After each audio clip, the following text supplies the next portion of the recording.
Life just kind of goes really quickly. And like everyone always says it, they're always like, oh, like you wish you were an adult now, but just you wait. And I'm like, yeah, you're right about that. So my name is Lexie. I am 22 years old and I'm currently in Hernando, Mississippi. A story that has changed my life. I was in high school. I was kind of flopping back and forth between doing theater or doing physical therapy. During that time, I really was like, okay, it's physical therapy. Like I don't want to do theater. I really just want to do physical therapy. And then my dad was trying to take a picture of me and my mom while we were on some rocks. And my dad fell in the rocks and he broke his ankle.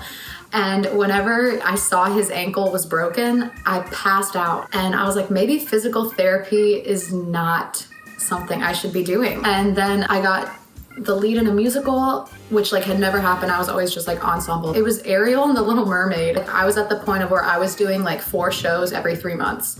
So it was like high school, go home, I would work at this local restaurant, and then I would go to one rehearsal, then I'd drive 30 minutes to the next rehearsal, and then like I'd open shows, and that was just constant for like my whole high school time. And it was crazy. The process of getting a role, it's basically like a battle to the death between you and a bunch of other people. And for Ariel, I actually had to leave because I had to go to another rehearsal for another show. I like was only there for 5 minutes of the callback. I just went in there and I was like, okay, I can only be here for 5 minutes. They're like, cool, can you just read this one like page? And I was like, yeah, whatever. And I read this one little page and I was like, bye. Whenever we pulled up the cast list, I immediately scrolled down to ensemble. Like I didn't even look at any named characters and my name wasn't even on the ensemble list. So I was like, you mean to tell me like I didn't even make ensemble? Like this is not cool. And then I just was like, okay, what's the rest of the list? And then I read Ariel and it had my name next to it and I was like, no way, like that's fake, that's not real. I think that something that's really valuable with it is just like self-expression. And you see so many people that like they change who they are based on the groups that they're around. But with the arts, I felt so much more comfortable just like being myself everywhere because it's so encouraged. Like whenever you walk into a theater, it's like you don't have to be anybody else but yourself until you're handed that script. And everyone's always just like, oh, the theater people are the outcasts, they're the weirdos. But we're really just people that want to be ourselves instead of conforming to like what society wants everyone else to be. And it's kind of cool. I probably realized that I was in like 5th grade and I had done dance for like a big chunk of time and I hadn't really done theater for a long time.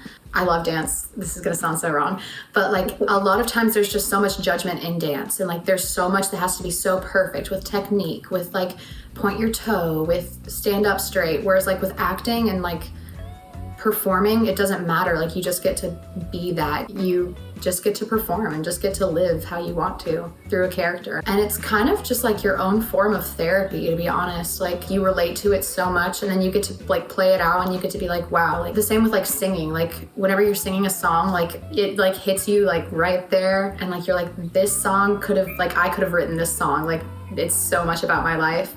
And I feel like there's just roles that I've gotten to perform through acting that have done like that same thing for me. There's this play called Cage Birds. The character that I played was the wild one, and she's just like this character that sees the world for like what it actually is, whereas like all these other characters are like, oh, like I have to be this skinny, I have to look this way, I can only do this so many times, I can only say that so many times, I don't want to be annoying, so maybe I just won't speak at all. And like I don't know, like you kind of start to understand how people think and how people are.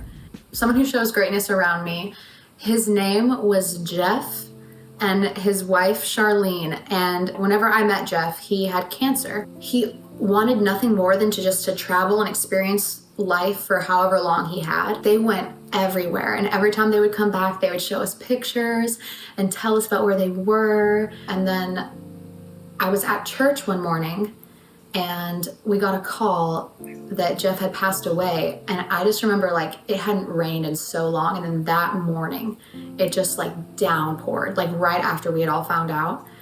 And we all were just like, wow, like that is just a sign that, you know, he's just always gonna be around. I think Jeff was so great because he taught me that like it doesn't matter what life hands to you, like you still have a life to live, so why would you waste time worrying about the things that you can't control? But I guess just that, yeah, just always live like every moment is yours. Like there's nothing that's stopping you from going out and seeing the world and traveling and experiencing and being grateful for those experiences that you get to have, you know? So if the entire world just like took a second and listened to what I had to say, I'd probably tell them that we need to stop looking for the person to blame and start looking for the people to help. We spend so much time blaming people for things that maybe aren't in their control, and we don't really look for the solution. We just look for the people who started the problem. Yeah.